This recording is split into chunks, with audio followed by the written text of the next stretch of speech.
Hello, and welcome to Full Sport Press. I'm Zach, I am Peyton. and this is episode 2. We got a lot to get into. Our notes are full, fat with PH at the front. So we have added a new segment. We've named it What We Saw, and we're just going to talk about something cool that we saw during the week of sports. Again, we're not creative and can't think of really good segment names. So if you have any, email us fullsportpressin@gmail.com. I'm not going to spell it out because that went poorly last time, but it will be in the video description. All right, would you like to go first? I will. This is unless you are very active on Twitter for college basketball, you probably didn't know this happened. And I'm just going to recommend, once I tell you about it, you need to look it up and watch it because it's just one of those moments that, you can't believe that just happened. And that came in the Portland State. And who were they playing? I don't even know who the other team was. It was some Portland State and Northern Arizona game. All right. Nice. It comes down to about 0.4 seconds left. Portland State's down 1. The inbounder literally just chunks it down the court. And somehow Portland State catches it and just tosses it in the air. And it goes in and they win the ball game. And I don't know, Zach, if you saw the extended clip. Oh, no. Where the other team had hit a 3 right before that to go up. And the announcer had gone crazy and the buzzer went off because they thought it was over. And then they put a 0.4 back on the clock, and Portland State chunks it down the court, somehow tips it in. It was one of the craziest shots and endings of a game that I've ever seen. It was wild. Yeah, I saw the and the announcer is another. Oh my God, yes, that announcer, yeah. His reaction was pretty great. What's the Hornets announcer's name? The one Eric that always Collins. goes crazy. Yeah, it's really getting his territory. I mean, there's a voice crack. It almost was like who is it? Michigan State's going to win the football game, or Michigan's going to win the football game. Oh man, yeah. So good. Yeah, if you're into commentators and how they go crazy, then you would love this clip. No, it was crazy. I mean, He literally just caught it and put it up, and it went in. That's all you can ask for. It's like, all right, perfect. Yeah. All righty.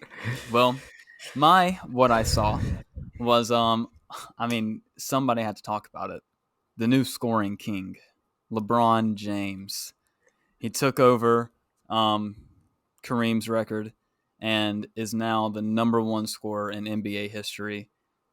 Absolutely crazy. I saw, I think, a TikTok just documenting all of his milestones in the NBA, and he was like youngest to 10,000 points, youngest to 15,000. It just goes on, and it's like, wow, we're finally here. But what Twitter has talked about, and I feel like more people should talk about, is the photo and the real star of that photo, who has now been traded to another team, Mr. Thomas Bryant, calling for the ball. It's just hilarious. And it's like he's being a good teammate. He's doing what he's supposed to do, but it's just like, really, you're calling for the ball when LeBron was 2 points away? Come on. Or 3 points away? Come on. Come on now. But yeah, I guess yeah, you go ahead. It's LeBron. He's been playing at a high level his whole career. Never really slowed down. I mean, he takes games off now these days, but he's still LeBron at the end of the day.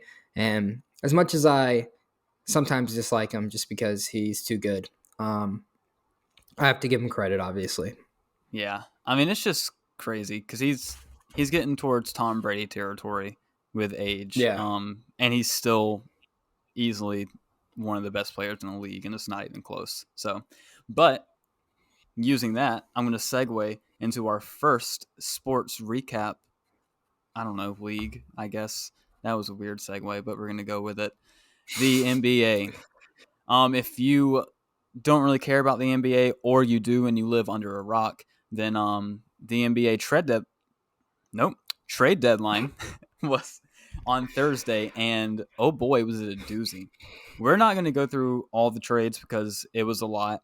I am going to go ahead and preface it with There were 19 total trades, which is the most ever in a trade deadline day.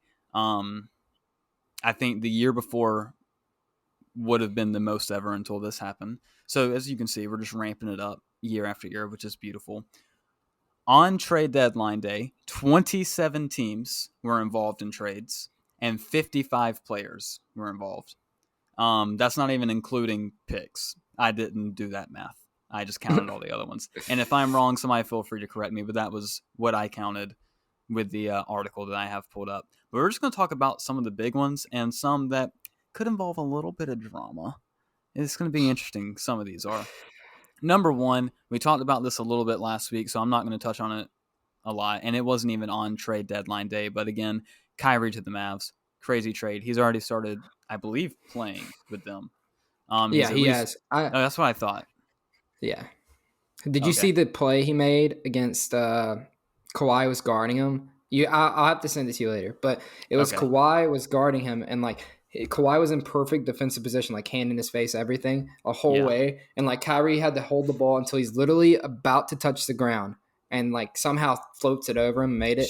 It was a pretty Jeez. crazy shot. Yeah. But everybody was going crazy about that. So Yeah. yeah, look it up if you haven't seen it. I mean, that's the thing with Kyrie is he's good at basketball. He's just problematic. But that's all I want to talk about with him. The next one I want to talk about is the Russ trade. First of all, Russ gets sent to Utah, which is pretty funny because he has made public comments saying that he believes all Utah Jazz fans are racist. So that's going to be interesting. But in that trade, it was a three-teamer. Mike Conley got sent to the Timberwolves, and then D'Angelo Russell got sent back to the Lakers. So now the Lakers have a new big three with Russell, AD, and LeBron. That's going to be interesting to see how it plays out.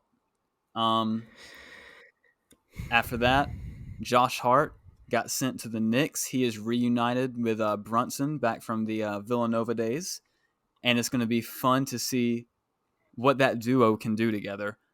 You got one that's a point guard who has really come into, I guess, his own. He's learning his game. He signed that big contract with the Knicks, and they believe in him, and he's played good this year. So it's going to be cool to see those two link back up. Moving on, next on my notes is a big one. We're not going to talk about that one yet. Jay Crowder got traded to Milwaukee. He now ties. Oh, I can't. There was a player that he tied with most trades on trade deadline day with 6. He has been traded 6 times on deadline day, which is a fun stat. After that, Matisse Thybulle, which in a crazy trade to me, got sent to Portland. Mo Bamba and Pat Beverly got switched. But now the big one. I woke up. When was this? Thursday morning? Friday morning? Yeah, I I think can't so. even Because remember. I woke up at 6 o'clock to my alarm, like always. Usually, I put my phone in sleep mode, and at the bottom it has like how many notifications I missed. Usually, it's anywhere between like 20 and 30ish, so not that many throughout the whole night. There were 61 this time, and I was like, "What happened?"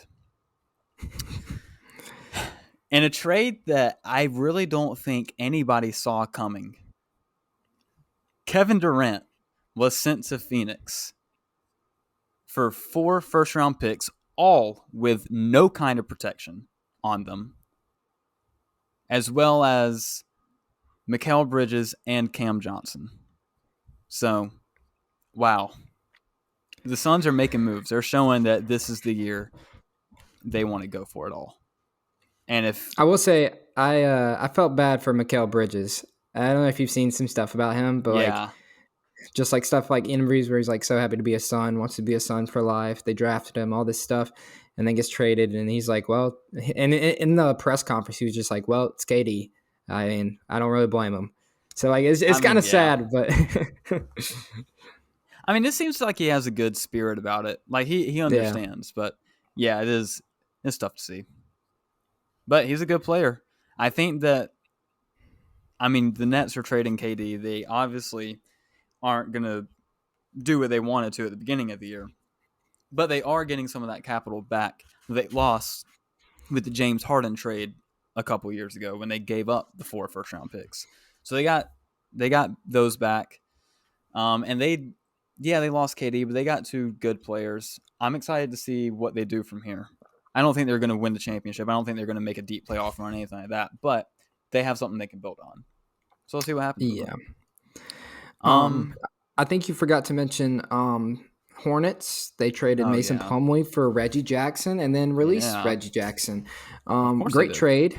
Yep. Traded Mason Plumlee for nothing. So very cool. It happens. Happens to the best of us. But yeah, the only other thing that I wanted to look at with the trades is this was the most active trade deadline. So I did want to throw it back and look at the least active trade deadline. And that would be February 24th, 2000. It involved 2 teams making 1 trade involving 1 player. Well, The Hawks traded Anthony Johnson to the Magic in exchange for a conditional second-round draft pick. So it just shows you how far we've come in the NBA.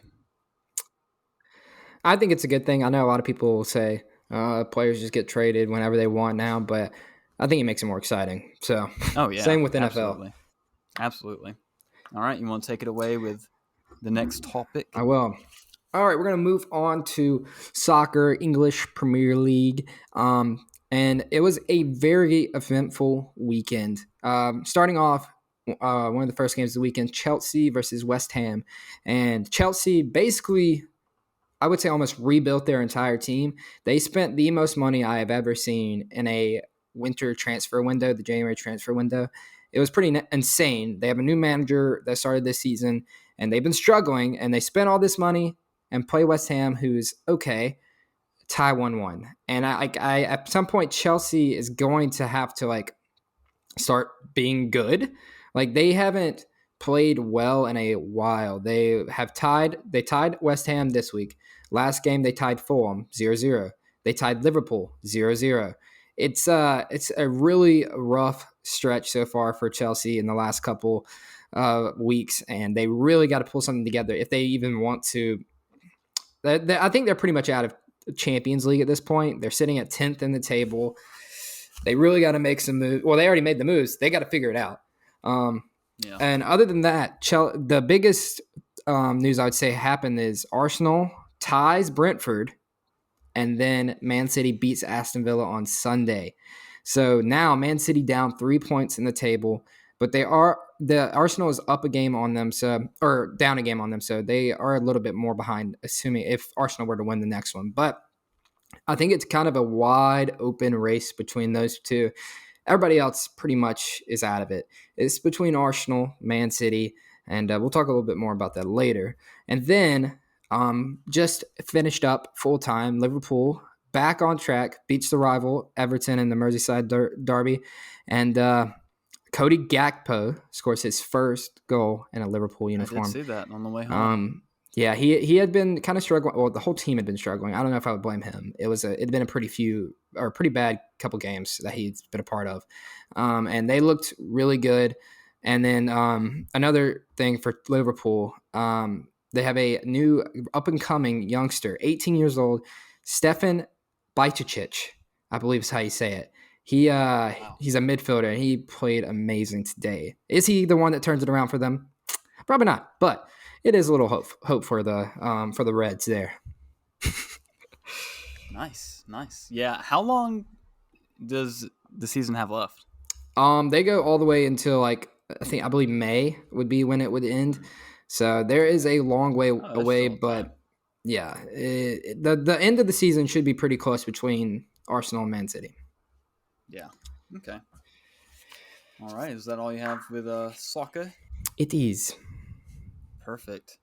Well, now I'm going to get into women's basketball. There's only one game I'm going to talk about right now. I will talk about another game a little bit later on. But we're going to talk about let me go ahead and show it off.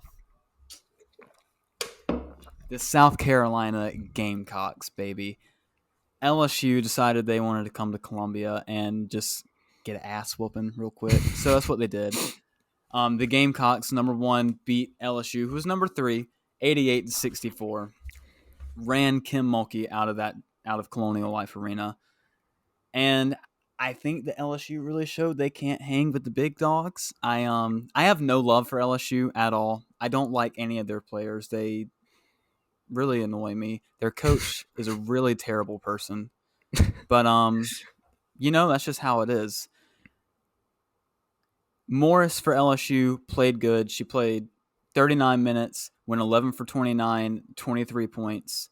LSU's bench combined for 8, whatever 8 plus 7 is. What was that?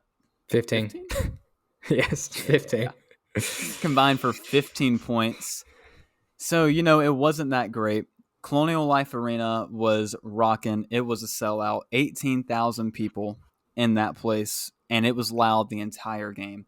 Aaliyah Boston had a slow day. She sadly did not get a double-double. She was close. She had 9 rebounds, 14 points. So less than Angel Reese as far as points go, but you could tell the difference that she made. But then you look at the other players on South Carolina, and I think last week I talked a little bit about how I was worried about our offense. But man, I'm not as worried anymore because the depth of this team, Aaliyah Boston with 14 points, Bree Bill with 11 points. She went 2 for 3 from 3. Zaya Cook with 17 points. Just all playing so good. And then you look at the bench. The Cardoso show again. 13 rebounds. 10 of them were defensive rebounds. 18 points. And Raven Johnson with 10 points. It was just a great game. The girls looked good. I think they should have a pretty easy way forward through the rest of February and March, and hopefully can lock up that top seed in the tournament and win another natty. But will they go undefeated throughout the entire season? Boy. I'm going to say yes. I know nothing about them, but yes. Yeah, I'm going to say regular season, yes. What happened last year is they went completely undefeated until the SEC tournament championship, and they lost to Kentucky on a buzzer beater. So who knows what's going to happen? They are very obviously the overall best team in the nation. There's no question about it, as of right now at least. The only team that is going to give them a run for that is going to be Indiana. But again, we'll talk about that a little bit later. All right. Moving on to college basketball. And the first item on the agenda, I believe, is Jim Boeheim, or as I refer to him, the angry old man of college basketball. I believe that is what his name is now. Go ahead, Zach. Yeah. So, Jim Boeheim, this is a little old now because it happened at the end of last week, but he decided that he wanted to complain about the NIL, and it's just so funny. So here's his direct quote. "This is an awful place we're in college basketball. Pittsburgh bought a team. Okay, fine. My big donor, whoever that is, talks about it, but he doesn't give anyone any money. Nothing. Not one guy. Our guys make like $20,000. Wake Forest bought a team. Miami bought a team. It's like, really? This is where we are? That's really where we are? And it's going to get worse." So, first of all, let's just break it down, okay? I can't speak to Wake Forest buying a team. I can't speak to Miami buying a team or anybody else. But it's crazy because I seem to remember something coming into effect in college sports recently where you were able to do this. Do you remember what it's called? I lost it. No. Oh. It's called the NIL. That's it. That's right. And what that means is that players who are giving up their body for a sport, as universities make money off of them, they get to make money as well. Doesn't that seem fair? It does. Okay. I was just making sure that I wasn't the only one that thought that. So yeah, he got called out for obviously how stupid he sounded. And we're not even going to talk about Carmelo Anthony because yeah, Carmelo Anthony just chose Syracuse because it was Syracuse, right? No, we won't even get into that though. But he did come back, and he, of course, had to apologize. He said, I would like to clarify remarks I made in a conversation I had with a media member following our game Saturday evening, blah, blah, blah. I apologize to the schools I mentioned. I believe the ACC institutions are in compliance with NCAA rules governing name, image, and likeness. So it seems like he did finally learn what that was. So that's good. And it was not his intention to imply otherwise. Here's my thing. Retire, old man. You don't want to be here. Retire. Nobody wants you here. See, that's the thing is like this isn't his first incident this year, but going back to his comments, he chose to call out Wake Forest and Pittsburgh. That was certainly a choice there. Who are okay like they're good teams, but like out of all the teams you could have chosen in the conference, or in the country anyway, that's who you chose. I found that interesting. But this is not his first time this year being an angry old man. He has twice yelled at a student reporter when like they were asking a question. And it's like, dude, just you don't want to be here. Your Syracuse isn't good. Like it's time to go. And like it very much reminds me of Nick Saban when he gets mad. But and I'm not saying either is right or wrong because don't be an asshole. But Nick Saban is good. Nick Saban has won championship after championship and built dynasties. So yeah, that's all I have to say about him. I don't think he's going to be here too much longer. Speaking of people who we think should retire, somebody has decided they are not going to retire now, and that would be Mike Bray from Notre Dame. I don't know. I don't know what to think about it. I mean, they're not very good this year, so maybe he's like, he wants a better farewell tour. He's like, I can't retire when we're horrible. I need to come back and try again. Like, I don't know. I mean, he's been a good coach, but yeah, this year is just not the year for them. So maybe that really is his thoughts. He just doesn't want to go out like this. Yeah, it's just an interesting strategy to come into the season, say you're going to retire, and then halfway through the season, while your team is trash, be like, maybe not. Yeah. It's just weird. But, I'm not Mike Bray. I'm not a college basketball coach, so you do you, boo. So moving on, we have a new number 1 in the AP poll for college basketball, and that is the Alabama Crimson Tide, or no longer a football school. They are now a basketball school exclusively. That is what they're known for. It is. And I think it's well-deserved at this point. I mean, the way they played at Auburn, being down, first of all, rivalry game. I mean, you put all those together, you think, oh, Alabama probably loses that game, but they come back at the end and they win it. And I think the most important, like the most impressive thing is it's on the road. And like Auburn is not a bad team. Auburn is a previously ranked team. Not they have a few bad losses, but they're a pretty quality team. A tournament team. Definitely. So I think they've earned that, and Purdue's had some questionable games as of late. So yeah. Yeah, I mean they just have people who can score all around. Like both of their guards played good that game. Miller for them played good that game. And then their bench players, Griffin off the bench went off for 16 points, 3 for 5 from 3. I mean, that's great play right there. That's exactly what you need. Whereas Auburn, they had 3 players scoring double digits. So, it's just Auburn. From what I saw, Auburn had it and then they just blew it. Yeah. So. And I think Alabama is just a team at this point. If they're making their shots, it's going to be very hard to beat them. Yeah. You have to hope that that's an off day from 3-point range for them if you want to beat Alabama, because their scores are just too good. For sure. And it's going to be hard to outscore them. So that's just what you got to hope for. All right, you want to just jump right into some of our games we felt were notable to talk about? Let's do it. All right, starting off, St. Mary's versus LMU. And St. Mary's has kind of been the team in the what's that conference? Mountain West. WCC, right? What is that? Oh yeah, No, West not Coast. Mountain West. Yeah, you're right. West Coast West Conference. Coast. There it is. I couldn't remember the name. And they've kind of taken over for Gonzaga, but at LMU get upset in overtime. Is this a? I don't think it's a bad loss necessarily. LMU's not a No. horrible team. I mean, they're 17 and and it's 9 this on the season. road.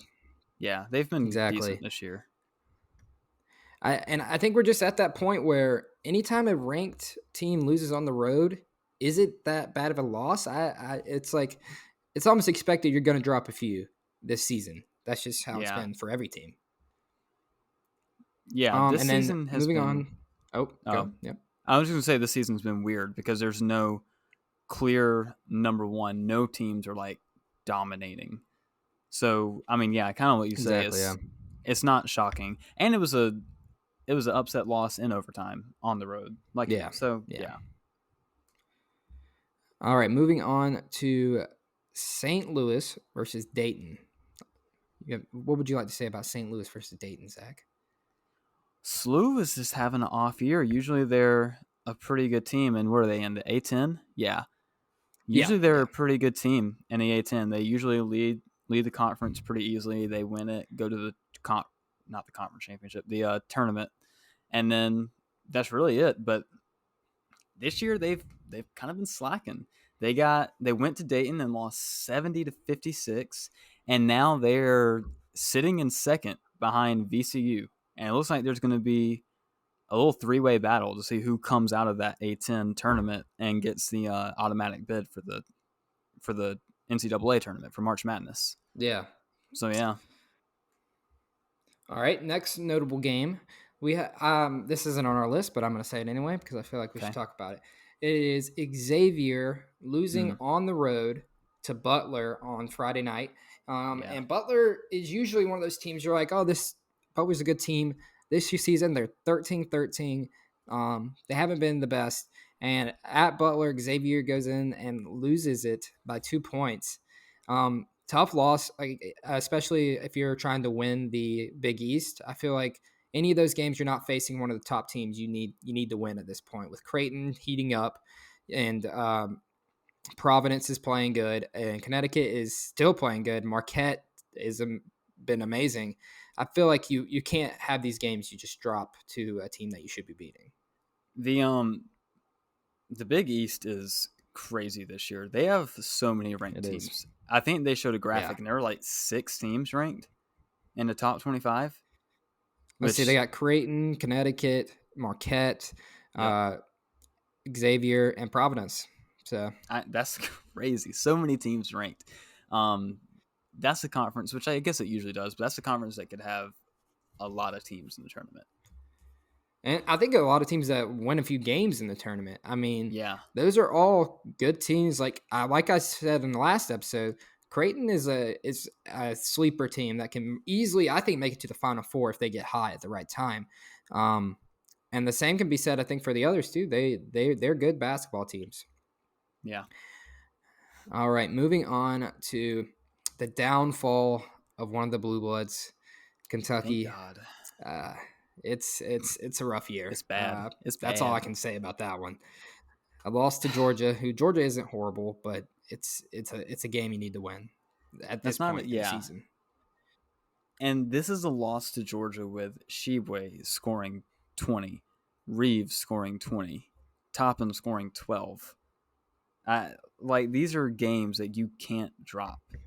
And I don't even know where it happened at because they only had 9 turnovers. It's just Georgia played better, and it's just weird to see a Calipari coached team playing this bad. Yeah, so definitely. I mean, it's fun to see though. I like it when Kentucky loses. Nobody's complaining. Yeah, same here. All right, UConn versus Creighton. I'll let you. I didn't get to see the end of this. I saw the last sequence, but the last 30 seconds. So I'll let you get into that. This was such a good game. I don't think I watched the first half, but I did watch the second half. And the last 30 seconds, they were just crazy. It was back and forth the whole game. And then in the last 30 seconds, UConn had a chance to tie it and take it to overtime. And they get a shot up, misses. I can't even remember who got the rebound. I'm trying to look through this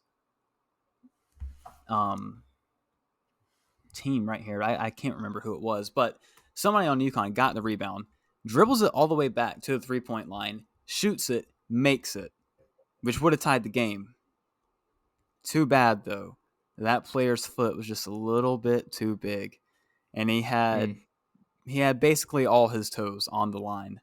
It was obvious from the moment he shot it, and that's just such a bad way to lose. When he made the shot, I think there was like 2-point-something seconds left.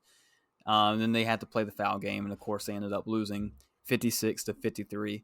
Creighton beats UConn. I want to say they either take or keep when number one in the Big. No, Marquette's number one in the Big East. I forget about them. Yeah, but they're right behind Marquette.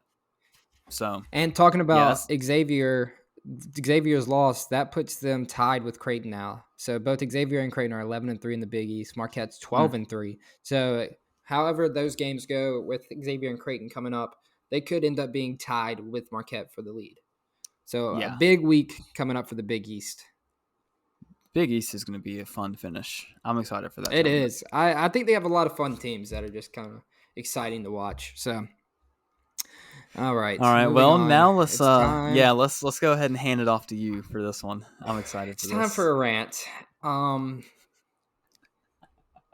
don't even know where to start with this. Duke. In my mind, Duke won this weekend, and I will forever believe that. I don't care what the record says, and I don't really care what anyone else says. Duke won that game. And the fact I watched, I just was watching it, and I was like, okay, there's no way they overturn this. He obviously hits his arm before the buzzer is sounded. It's like you can see his hand hitting Kyle Filipowski's hand, and the buzzer is not off yet. It's at .2. And then he shoots it, it misses, they foul him a little more, I feel like. And then finally the buzzer goes off. And I'm like, okay, this is easy. He gets the shot off easily. He gets fouled during the shot before the buzzer. It's a foul. What are we even reviewing? And then they say no foul. I don't even know how you could possibly come to that determination after watching that. And anyone that says it's still a foul is just a Duke hater. And I will forever believe that. Especially after the ACC came out and said it should have been a foul. I mean, I don't. It's just frustrating when it's such a big game like that. I mean, that as far as seeding goes in March, if Duke wins that game, that could have moved them up a line easily at Virginia. That's a huge win, but now it's a loss in overtime by 7.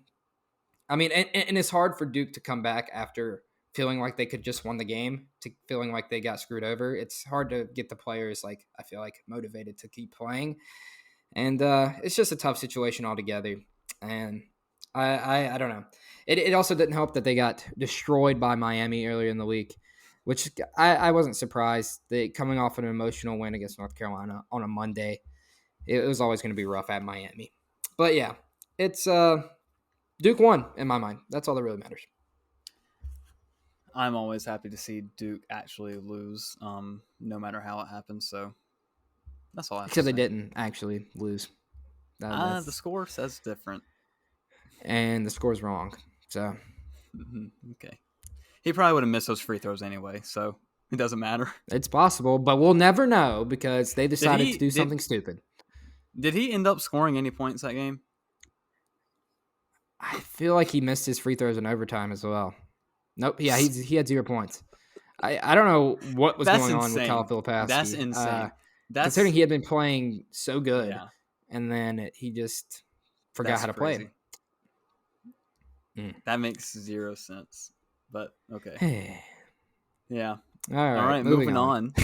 Another big ranked match that happened on Saturday was 14 Baylor against 17 TCU.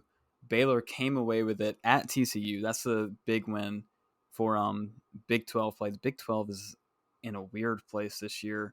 It doesn't seem like anybody really wants to win the league. They all just keep losing to each other, which makes it for a fun February and fun March. But Yeah, I mean, I didn't watch any. I think I watched the last minute or two of it because Duke was happening at the same time.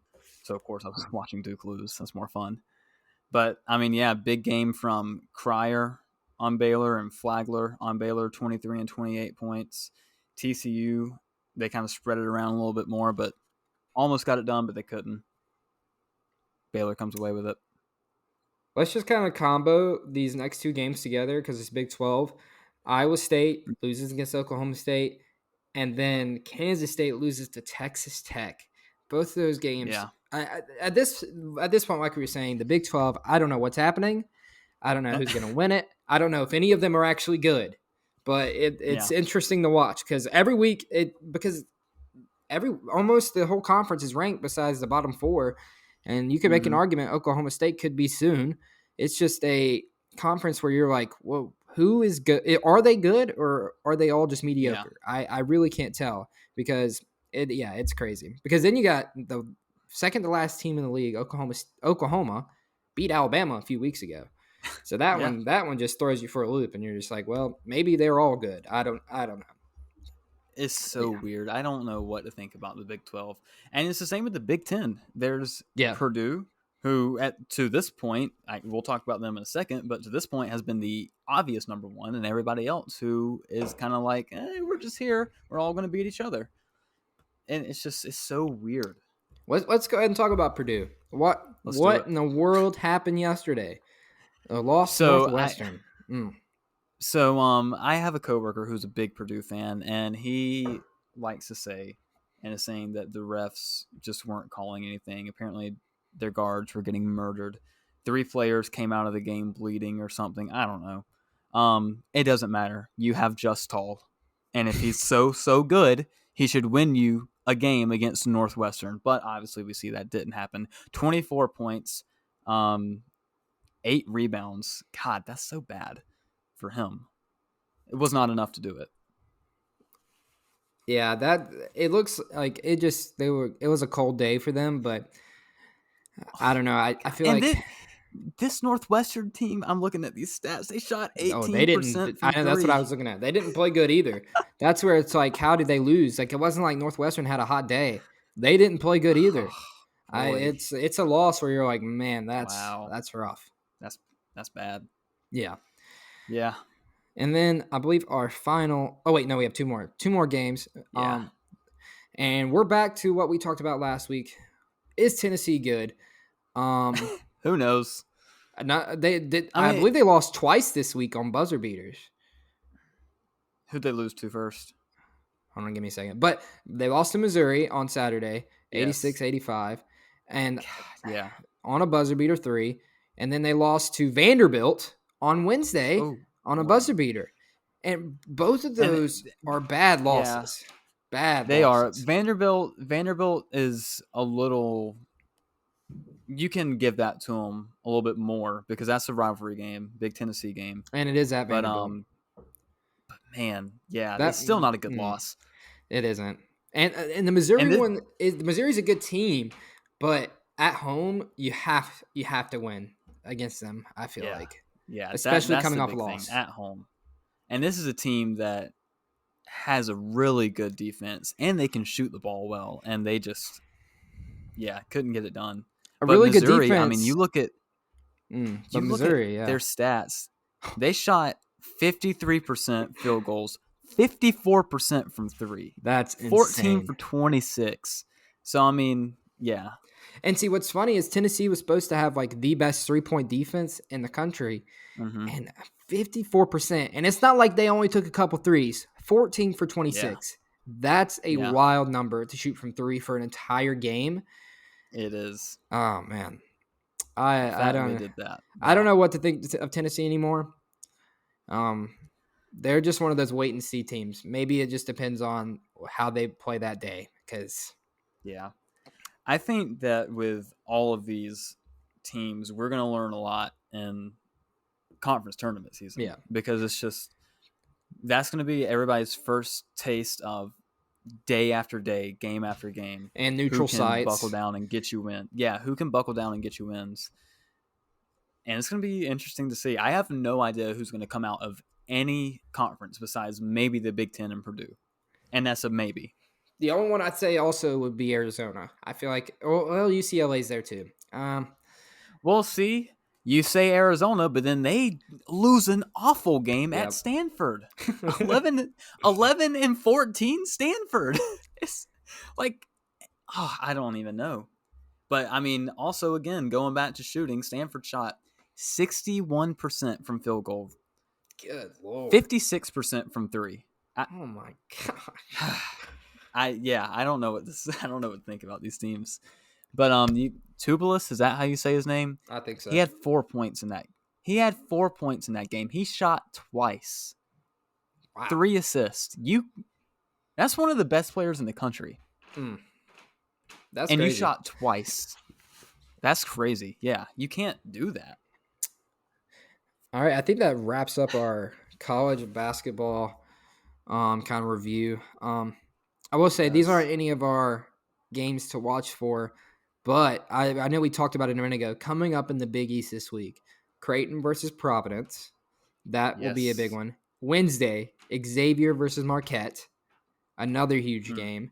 Those are teams at the top of the conference and will really start to, I feel like, figure out some things. So Tuesday and Wednesday, if you need something to watch, those Big East games are worth tuning into, in my opinion. All right. Alrighty. Moving on, we're going to review our last week, the game of the week we both chose. Were they actually games of the week? What about Zach? What do you think about your game of the week? Was it worth the watch, in your opinion? Absolutely. My game of the week, if you don't remember, was number 5 Iowa versus number 2 Indiana. Both of these teams are vying for the number 1 spot in the Big Ten, and it was the Caitlin Clark show, and then the Grace Berger and Mackenzie Holmes show. This this game was pretty good. It was back and forth the whole time until about the fourth quarter. Indiana started to run away with a little bit.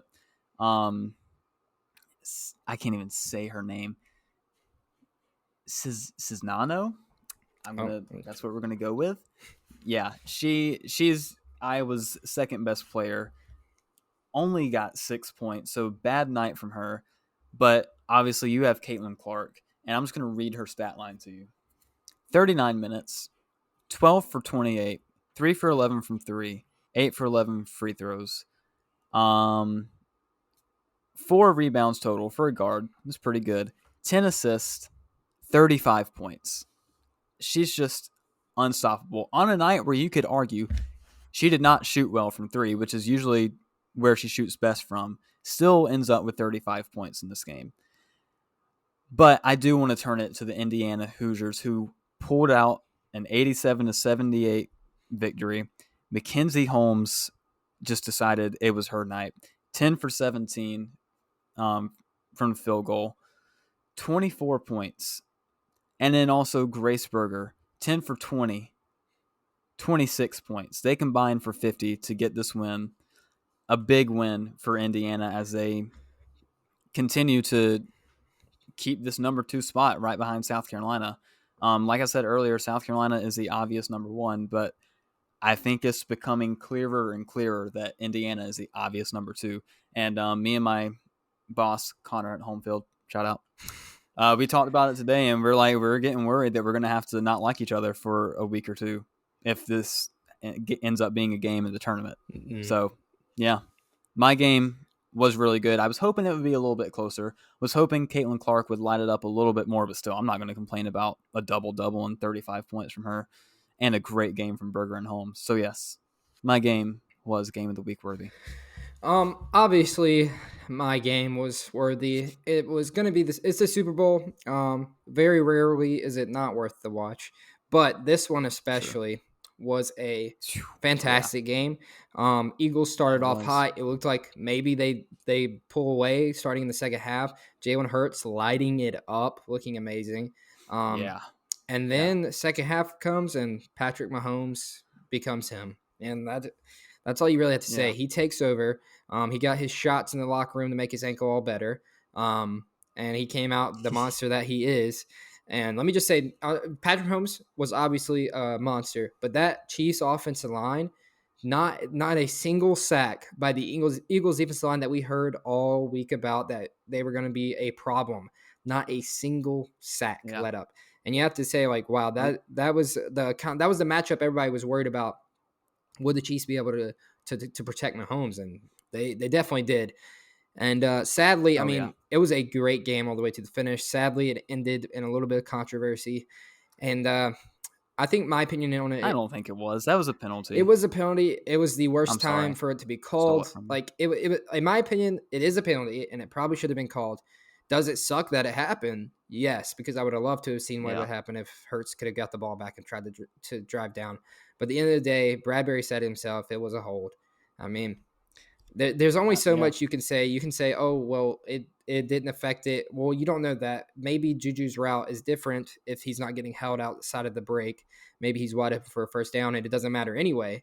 It's hard to argue that it had no effect because we don't know what he would have done differently, because there was definitely a grab on the jersey. I mean, it was seen Oh yeah. as much as you want to say you hate that it happened. It was a penalty. Yeah. And they win it. And I think Patrick Mahomes starts to make a case. I mean, if he can keep at this pace, catching up to Tom Brady, maybe, I don't know. That's getting a little ahead of ourselves. But man, he's just like It's not. every game, you know who he's going to be. He's that guy. I mean, It's crazy. The throws he can make. I mean, that one throw where he was falling yeah. down and got it Travis Kelce so low. Mm. Like, are you kidding me? It was yeah. Tom Brady could never. His I throws, don't care. He could never. and I think that's what's great about watching him. Like, Tom Brady was great to watch, but Patrick Mahomes is going to make those big time plays. But he's also just like such a good quarterback. It's not like that's all he is. Like, Patrick Mahomes will make the plays he needs to Yeah. make, and he'll do extra. And I think, especially this season, he proved himself with no Tyreek Hill. He didn't really have any legit number one guys besides Kelsey. And I mean, wins the MVP, wins the Super Bowl. I mean, Yeah. he's definitely the best quarterback in the league, and I can't wait to see him go on. Oh, by the way, representing, not a Chiefs fan, but actually, well, story time. I won this at an arcade, in a claw machine. So pretty crazy. Wow. Look I at know. you. Look at you go. All right, moving on to the game of the week coming up. Zach, start us off.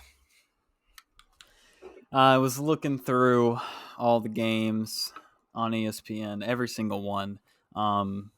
That's right. I looked at every single game being played in every league, and this is the one that I chose. It was a little bit better this morning before the rankings came out, but it's still going to be a really good one. Number one, Alabama has to take their team to that crazy place that is the Summit, and they will be facing off against number 10, Tennessee. Tennessee has an amazing 3-point defense, and Alabama has an amazing 3-point shooting. So it's going to be interesting to see who comes out of this game on top. It's at Tennessee. Like we've said, home court advantage plays a huge role in college basketball. Yeah, I mean, I don't know who's going to win this game. I have no prediction. it's a rivalry game as well, so It could be either. I mean, It is. According to ESPN's matchup predictor, Tennessee has a 67.7% chance to win. I think that's pretty high. Yeah.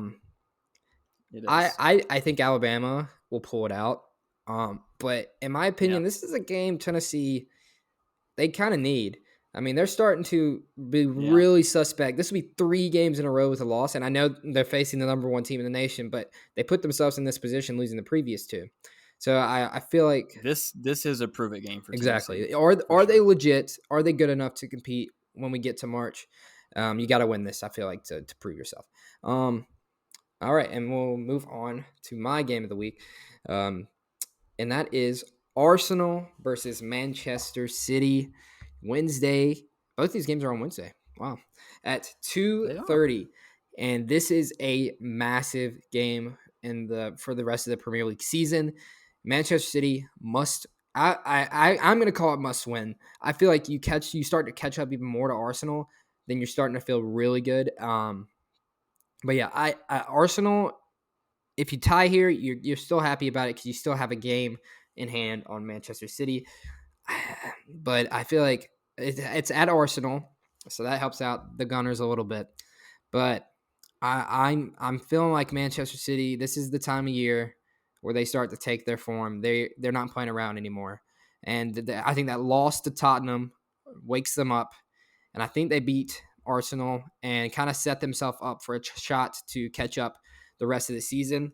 And I mean, I think it'll be a great match, and it could go either way. But coming up after that, they have a few easy Premier League games. So this is the one where they start to really come back on Arsenal. Let's see who Arsenal has after that. I mean, because if they want to keep the lead, they also have a few easy games coming up. So this is a massive for both of them, basically. And it should be great. Yeah. Should be.